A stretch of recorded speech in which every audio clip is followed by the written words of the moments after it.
Hi and welcome to Getting Into Raw Cooking with Zane. Today we're going to make a simple recipe that you will absolutely adore. This is a really good one if your kids like sweets and you want to have something healthy for them. It gives them a really great option. We're going to make raw chocolate and then you can mix it up and make it personal by adding the flavorings that you choose. So starting with the absolute basics, our Optimum 9900 blender and our 4-blade jug. All we need to do is throw in there some cacao powder. Now remember, with all of the YouTube videos, go down below into the details and you'll be able to actually print the recipe straight from there.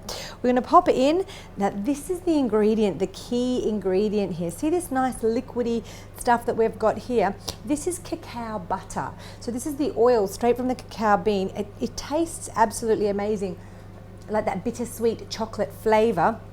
But it's really important to understand how to melt it. Cacao butter melts at a temperature of about, let me double check, 36, 37 degrees C. And it's really important that you don't heat it over 40 degrees C if you want to create real raw chocolate. So what you can do is turn the stove on low, sit it on the pan and watch it using a candy thermometer to make sure that you don't overheat it. Or even easier, what I've done today is I popped it in my dehydrator. My dehydrator set it at about 110 degrees Fahrenheit. So underneath the temperature that I need, and just sat it in there until it was melted. So now we can pour the cacao butter straight in with the cacao powder into our Optimum blender there. It is a little bit of a harder one than coconut oil to melt. We've got our coconut nectar in there, so pop that in, and again it's your choice of sweetener. You could use your corn syrup, you could use the maple syrup, not raw, you could use agave nectar, not recommended. I'm going to pop a pinch of the sea salt in there. It's surprising how much that saltiness will bring out the flavor for you. And then last but not least, some vanilla extract. Now if you wanted to, at this point you have so many options. A little bit of orange zest could go in there, a few mint leaves or some mint essence could go in there, but today we're just going to make the absolute basic raw chocolate. So pop it safely on the cushion, ensure that it's in place, plop the lid straight on top, making sure that the lid is firmly attached, and you can pop the tamper in. You can pop the tamper in, or you can pop the lid plug on. I'm going to start with the lid plug because we probably won't need to use the tamper. On low, turn it on, give it a go.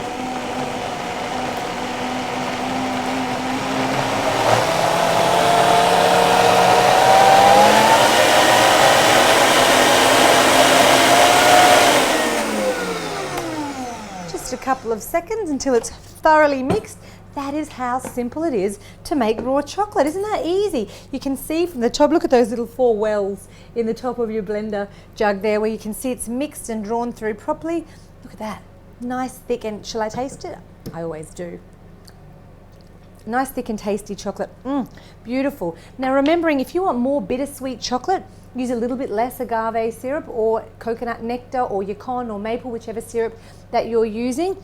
If you want a little bit more sweet, you can add a little bit more. You could even add a few drops of stevia in there if you liked a little bit more sweetness. We're going to make these into cute little almond mold chocolates. Personally, my preference would be goji berries, but unfortunately, somehow my kitchen has run out of goji berries.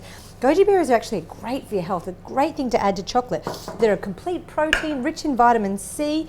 Now what I'm doing here is using the leftover cacao butter from the bowl, and just on a little bit of paper towel I am greasing the mold. So we'll grease the mold of these. Now I got these at IKEA, but you can use chocolate molds or ice cube trays, or you can even make a bar if you like. It's completely up to you, but I think these are so cute. A little bit of cacao butter into the bottom of each of these little love hearts.